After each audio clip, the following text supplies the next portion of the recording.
Champions ট্রফিতে ভারতের কাছে পাকিস্তান বধ হওয়ার পর আনন্দ উচ্ছ্বাসে ফেটে পড়ল ইসকন ভক্তরাও।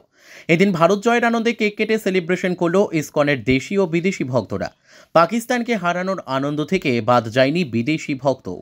একদিকে যেমন গোটা ভারত তাকিয়েছিল এই ম্যাচের দিকে, অন্যদিকে ইসকন ভক্তদেরও চোখ ছিল পাকিস্তানকে পরাজিত করার দিকেই।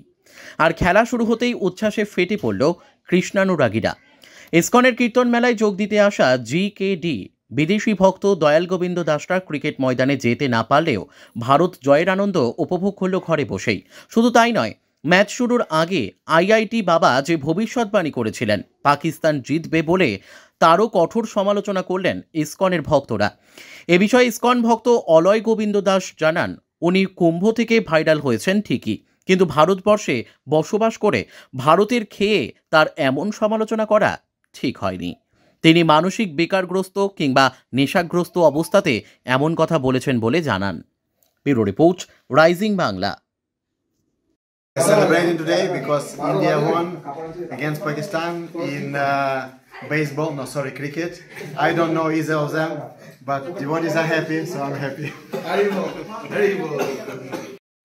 সেলিব্রেশন আমি করিনি, এরা সব ভক্তরা মিলে করেছে। কেন টোটাল ভারতবাসী আজকে আনন্দ পেয়েছে, কারণ ওই সাধুরা বলছে যে ইন্ডিয়া জিতবে, আবার কোনো সাধু বলছে ইন্ডিয়া জিতবে না।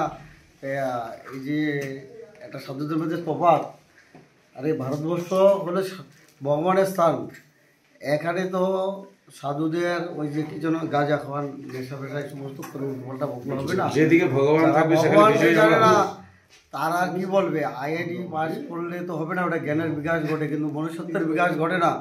মনুষ্যত্বের বিকাশ ঘটতে গেলে ভগবানকে জানতে হবে।